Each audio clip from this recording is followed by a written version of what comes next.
Hey guys, we're back in the shop. We're just gonna talk about some of the accessories that are available for the Honda EU2000i generator. So if you ever wondered what this little plug over here is for, it's to charge batteries. Honda sells an accessory cable. This is the cable here. This is the cable. It plugs into, it's got this weird looking plug. You probably won't be able to find it anywhere else but Honda. But it plugs in here, and then it produces 8 amps of charging power, so that you can charge some batteries. Now it's good for maintaining batteries. So I'll show you how it works. So just give me 1 second. Okay, so what's going to happen is I'm going to show you guys the battery voltage here. I don't know if you can see it or not, but I got a Mac voltmeter here. It's the model EM720. It's my home meter now. I've upgraded work to a flute, but it works pretty good. So right now we got 12.45 volts. Okay, so we're going to start the generator. And then I'll show you its charging capabilities. So we'll hook this up.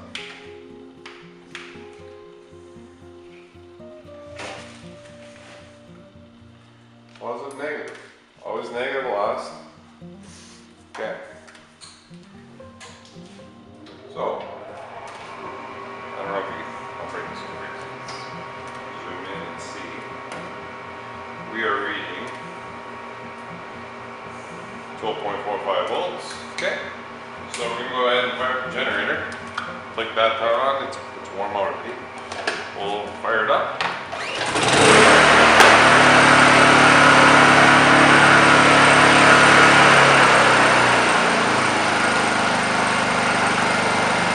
Now in eco mode, it produces 13.35 volts.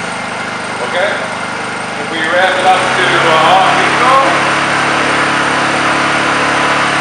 we're putting out 15 volts. I usually just leave it at, when I'm charging batteries up, I'll leave it on eco. I can need to waste fuel and overcharge the battery. So I just leave it at on eco and let her coast away. So this is one of the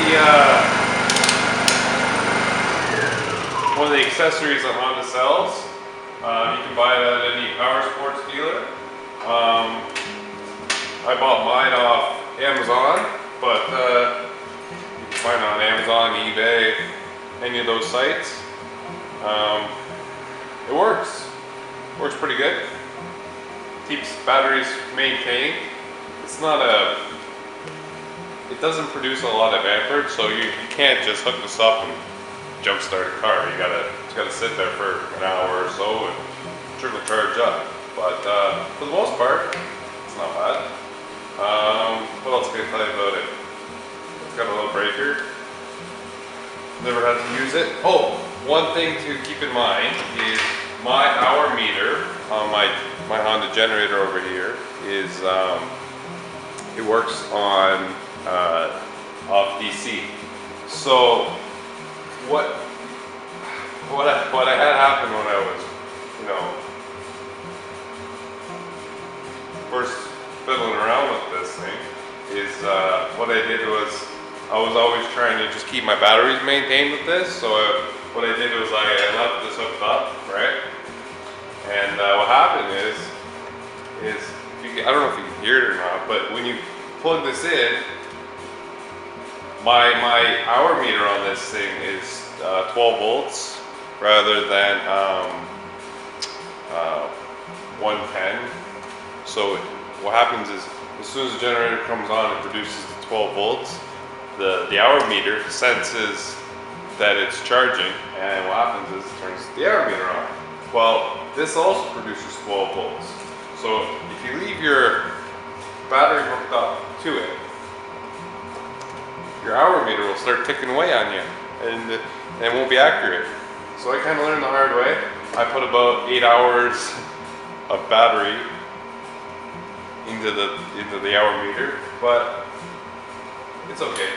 I learned the hard way, and now I got a full 8 hours on my machine, which isn't bad. It's not like I left it there for 4 weeks or something, but just giving everybody the heads up so they don't make the same mistake that I did. But yeah, so what I do is I always leave. Hold on.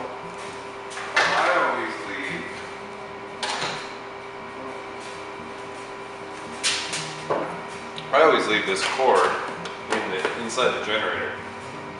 I just tuck it up. So, and I just tuck it up here, and then I always know where it is. Worst case scenario, I had to jump start a car, not jump start, but trickle charge up the car. I'm not searching around, just tuck it in there, safekeeping. Put this on like that, the door shuts, bam. I always know where it is, and it runs, doesn't get hot in there, it's not going to melt the cables. Oh, yeah, and that's it. It's a good little generator. Love it, love it, love it. Can't emphasize that enough. It's been good. No complaints. Cheers, guys. Peace.